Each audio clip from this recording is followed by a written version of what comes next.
Carlo Ancelotti की real Madrid ने D Simmons की एटलेटिको मैड्रिड को हरा दिया है दोस्तों। अब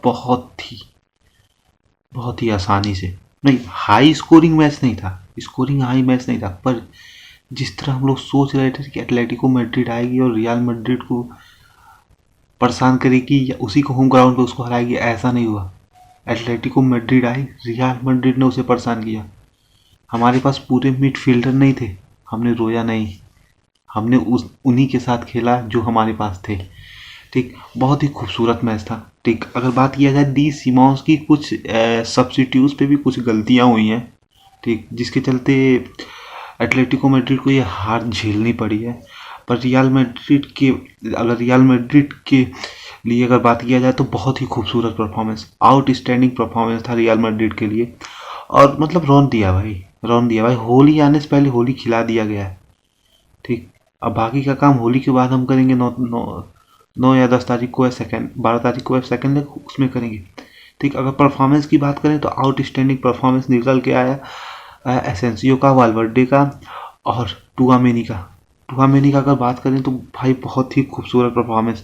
96 पासेस किया है, 86 3 की पासेस किया है, 3 लॉन्ग पास किया है और 2 डुअल जीता है। ठीक, मतलब मेरे को समझ नहीं आता कार्लो एंसेलोटी टुआमेनी को क्यों सेंट्रल बैक खिलाता है। जब सेंट्रल बैक खिलाता है, अगर आप देखेंगे तो वो सेंट्रल बैक में भाई पेनाल्टी 2 से 3 बार पेनाल्टी दे चुका है। ठीक, टैकल भी उतने खास नहीं आते हैं, पर वही प्लेयर अगर मिडफील्ड में खेलता है तो एक अलग दिखता है। सीडीएम में भाई उसका कोई जवाब नहीं है, एक खतरनाक प्लेयर है, क्योंकि वो वर्ल्ड कप जीता हुआ प्लेयर है, वो फ्रांस का मेन प्लेयर है, वो दिखाता है कि हाँ मैं मेन हूँ। ठीक, लेकिन आप किसी के भी पोजीशन से अगर छेड़छाड़ करते हैं तो वो ऑब्वियसली बात है कि वो 100% उस प्लेयर का नहीं आता है उस पोजीशन पे जो उसका नेचुरल पोजीशन होता है। ठीक, बात करें रूडिगर की, स्टार्टिंग के 3 मिनट में भाई ने खोल दिया, भाई एटलेटिको मैड्रिड को खोल दिया, ऊपर से भी और नीचे से भी। ठीक, तीसरे मिनट में भाई वालवर्डे का एक बेहतरीन थ्रो बॉल, ठीक, रूडिगर के मतलब पैरों पे, और क्या कटिंग करके क्या खूबसूरत गोल था। पर जवाब में एटलेटिको मैड्रिड भी खड़ी हुई। जूलियन अल्वारेस का वो बेहतरीन गोल, मतलब एक ऐसा गोल जो पोस्टर पे लगाया जाए, एक ऐसा गोल जिसको हाईलाइट में आप 100 बार देखेंगे, वैसा गोल था। ठीक, एटलेटिको मैड्रिड का परफॉर्मेंस ठीक ठाक ही रहा। ठीक, पर रियल मैड्रिड की बात करें तो रियल मैड्रिड के परफॉर्मेंस में ऐसी उम्मीद नहीं थी कि ऐसा परफॉर्मेंस रियल मैड्रिड करेगा। स्टार्टिंग के फर्स्ट हाफ में एम्बापे खिलाफ रहे, सेकेंड हाफ में भी एम्बापे खिलाफ रहे। एम्बापे को बहुत ही अच्छे तरीके से रोका गया।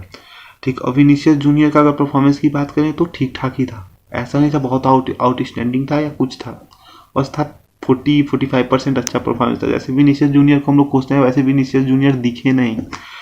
ठीक, पर ब्राहिम दियाज थोड़ी 1% भी बेलिंगम की कमी नहीं खलने दी। एक ऐसा प्लेयर जो मैन सिटी से निकाला गया, रियल मैड्रिड से निकाला गया, फिर वापस उसी क्लब में बुलाया गया, और एक ऐसा प्रदर्शन, एक अद्भुत। पर एटलेटिको मैड्रिड 3 मैच में एक की ड्रॉ लेते हुए, चौथा मैच ऐसा था जिसमें 2 गोल लगा एक मैच में, और एटलेटिको मैड्रिड ने एक ही मारा, जिसके चलते हम बर्नाबाउ में जीत गए। सेकेंड लेग एटलेटिको मैड्रिड के होम ग्राउंड में, अगर यहाँ से हम ड्रॉ लेकर भी जाते तो भाई मुश्किल था वहाँ पे जीतना। एटलेटिको मैड्रिड के होम ग्राउंड में 11 मैचों में उसकी एक भी लूज नहीं है। ठीक, और पिछले 14 मैचों में एटलेटिको मैड्रिड की एक भी लूज नहीं थी, अब हो चुकी है, क्योंकि ये बर्नाबाउ है दोस्तों, ये रियल मैड्रिड है। ठीक, अगर लुका मॉड्रिच की बात करें, लुका मॉड्रिच आते हैं, दादाजी आते हैं, और दादाजी बहुत बेहतरीन खेलते हैं। 28 मिनट खेलते हैं, 28 मिनट में दादाजी का बहुत ही सुंदर था। 50 में 50 पासेस कंप्लीट करते हैं, 2 की बॉल निकालते हैं, 1 लॉन्ग बॉल डालते हैं, टैकल 2 में 2 जीतते हैं, तो एक सॉलिड परफॉर्मेंस था। और एसेंसियो वहाँ पे एक बॉल कर लाया था जो एसेंसियो ने रोका था, अगर वो मिस हो जाता, जुविन अल्वारेस के लिए वो रेड कार्पेट था भाई, इजी गोल था वो, पर वो एसेंसियो का वो बेहतरीन टैकल, वो गजब का चीज़ था। वालवर्डे की बात करें, वालवर्डे का भी बहुत ही सुंदर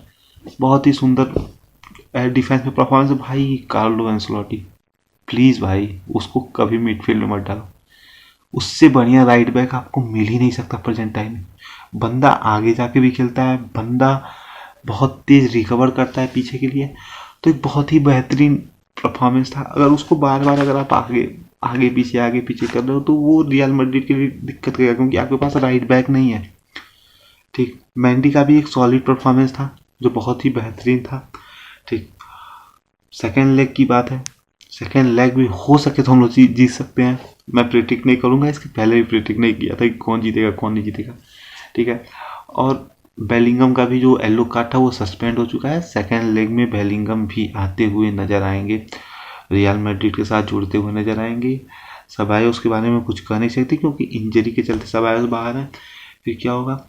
ठीक, पर एक चीज़ पूरे मैच में देखी भाई, मार धाड़ नहीं हुआ। एटलेटिको मैड्रिड से आप मैच खेल रहे हो और मार धाड़ ना हो या लड़ाई ना हो। ठीक, डी पॉल अर्जेंटीना के जो प्लेयर हैं, मतलब थोड़ा सा प्रयास किया था कि लड़ाई हो, पर वैसे हुई नहीं, तो वो कैजुअल ले लिया गया, तो उनको फिर बाद में सब्सटीट्यूट कर दिया गया। अगर बात करें तो डी सीमायोस की, तो बहुत ही खराब सब्सटीट्यूट। 71 मिनट में ग्रीसमैन को हटा के स्पेनिश के डिफेंडर नो मार्ट को लाया गया। मतलब डी समायोस ये सोच रहा था कि स्टार्टिंग के जो 80 मिनट है उसमें हम डिफेंस करेंगे, आप स्ट्राइकर हटाते हो फिर डिफेंस लाते हो। 78 मिनट में नंबर 9 नंबर 5 उन्होंने अपना नंबर 9 और नंबर 5 उतारा कि अब हम स्कोर के लिए, तो बहुत लेट हो चुकी थी। अगर आप बीच में जो मिडिल का टाइम होता है उसमें आप डिफेंसिव अप्रोच अपनाते हो, ठीक, तो आप मैच नहीं जीत सकते। तो मतलब आप मैच जीतने के लिए खेल ही कहाँ रहे हो, आप डिफेंस करने के लिए खेल रहे हो। आप ये सोच रहे हो कि 2-1 से हम जाएंगे एटलेटिको मैड्रिड, वहाँ पे हम रियल मैड्रिड से खेलेंगे और हम जीतेंगे। पर जैसा इंसान सोचता है वैसा होता थोड़ी है, जैसा हम और आप सोचते हैं वैसा होता थोड़ी है। तो रियल मैड्रिड जीत चुकी है, हम खुश हैं। सुबह भारत ने ऑस्ट्रेलिया को हरा दिया, मतलब आज का दिन बहुत ही खूबसूरत गया। ठीक है, एज अ स्पोर्ट पर्सन। ठीक, तब तक के लिए गुड बाय, बाद में मिलते हैं। ओके।